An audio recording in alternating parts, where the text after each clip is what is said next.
Just over a week, or a little over a week, after taking over the acting capacity as the governor of Ondo State, Mr. Lucky Aiyedatiwa may be having more to contend with. Some members of his party have accused him to undermining his principle. Now, a chieftain of the party in the state, Mr. Sholaji Shafe, is accusing the acting governor of plans to reshuffle the State Executive Council to bring in more of his supporters. According to him, there are plans in place for redeployment and transfers. He listed some of those to be affected by the reshuffling, to include the secretary to the state government, Mrs. Oladunni Odu, who may resume at the Ministry of Commerce, while the Commissioner for Finance, Wale Akintarewa, may be moved to the Ministry of Culture and Tourism. The APC chieftain also accused the acting governor of sponsoring protests, calling for the resignation of the governor, that's Rotimi Akeredolu, over his ill health. All right, so we'll be beaming our searchlight on the situation, the political situation in, of course, in Ondo State, and I'm being joined by our guest on the program, Mr. Abiola Oshodi, who is APC chieftain in Ondo State. He joins us from Canada, in Toronto, to be precise. Great to have you on the program, Lunchtime Politics. All right, of course, so now, if you can hear me, what are your thoughts on the handling of the state of affairs by the acting governor, Mr. Lucky Aiyedatiwa? Are you concerned that the ongoing crisis may have consequences for your party, the APC, in Ondo State? Well, let me seize this opportunity to congratulate the people of Ondo State for safely transitioning from the imbroglio that has characterized the state politically over the state of health of our able governor, Governor Akeredolu, popularly called Aketi.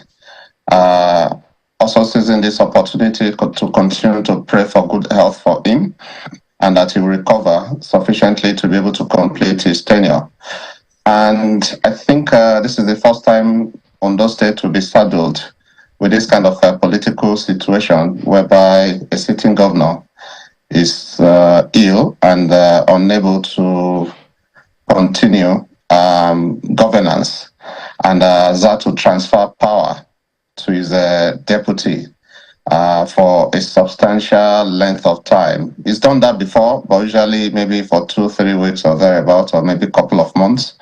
But this one has been substantially prolonged, so it took its toll on the state until recently, when the president was able to midwife a kind of political solution to what we have now.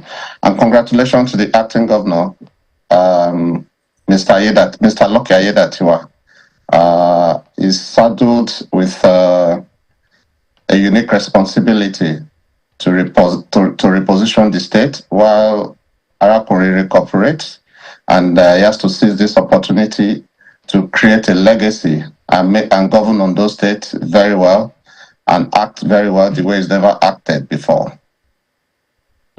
All right, so indeed you've been following the ongoing political leadership crisis in Ondo State. Don't you think the situation can or will affect the party's chances in next year's election, that's in 2024, judging by the results of 2016 and, of course, in 2020, where the margin of lead was within 70 and 90,000 votes, respectively? And your political opponents may be determined to close that gap this time around, come 2024.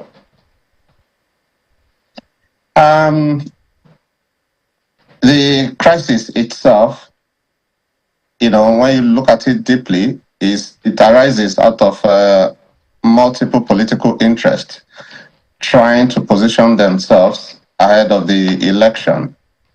And that's why what ought to be straightforward transmission of power to the deputy governor to be acting, the political gladiators made it a big deal and nearly created a huge crisis.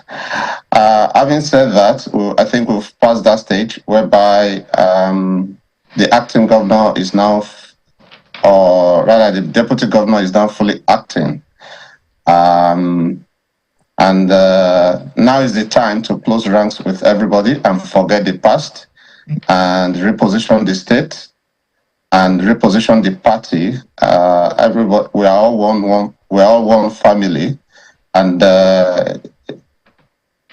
if everything is done properly, including at the state and at the federal, I don't see the reason why we cannot win the forthcoming gubernatorial election.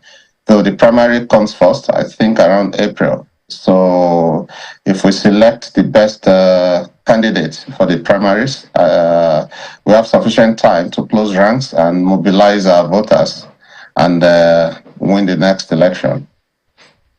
All right, now, and of course, I understand that being a chieftain of the party, you have your, of course, your positive mindset and your thoughts, of course, for the party to really do well in the elections. But in all of this internal wrangling that we're seeing, it will appear that the people themselves, the public in Ondo State, are perhaps bearing the heavy brunt as we speak, and well, you may say they're not actually receiving the benefits of good governance even at this point in time. How confident are you that the crisis in the party won't sway the minds of the electorate against the APC when elections come around in 2024? Yeah, to be honest with you, I was sufficiently concerned when the crisis was brewing and there seemed to be no solution in sight. Like I said, what the people of Ondo State wants is good governance. And once that crisis has been resolved, now is the time for the acting governor to exercise the powers that has been conferred on him as the acting governor. He's done fantastically well in some areas. I heard that the December salaries has been paid to all civil servants, and that is double the subvention to the only institution in my constituency, which is our poly. Amongst other great achievements that is being able to drive in the few days that is officially taken over as the acting governor. So I think there's sufficient time, though, to deliver the dividends of democracy to the people so that the rough treatment that they've had in the last few months during that power tussle can be quickly forgotten before the election take place next year. There's still a lot of room, for the acting governor to assert itself and ensure that the party is, placed in an advantageous position to win the election again. The event that happened was quite unfortunate. Nobody expected our able governor Akeredolu to fall sick the way he did, and for such a prolonged period of time was quite unfortunate. And I think our people are quite understanding too that he didn't decree the illness upon himself. As human beings, we are vulnerable at any point in time, to some unpredictabilities of nature, which can affect our health. All we can do at this time is just to wish him quick recovery, and also wish the acting governor all the best while he tries to reposition the state and actualize the program initiated by Akeredolu that will bring succor and good governance to the people of Ondo State.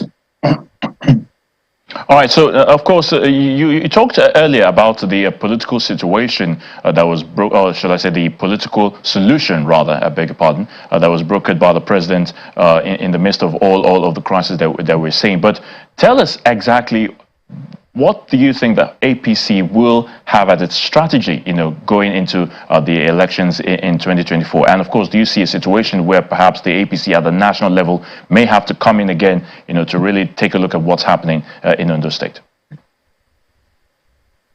Yeah, I think the most important strategy is to provide a good governance, over the next few months, and the twin effects of petroleum subsidy removal and the reform of the foreign exchange has had, very negative impact on Nigerians, not just in Ondo State. So I think over the next few months, if the acting governor can mobilize resources to tackle a lot of the challenges that is facing an Ondo State indigene, I think it will put us in very, very good light when it's time to decide who governs the state and takes over from Akeredolu. And don't get me wrong, until now, I think the administration was doing very, very well in the state.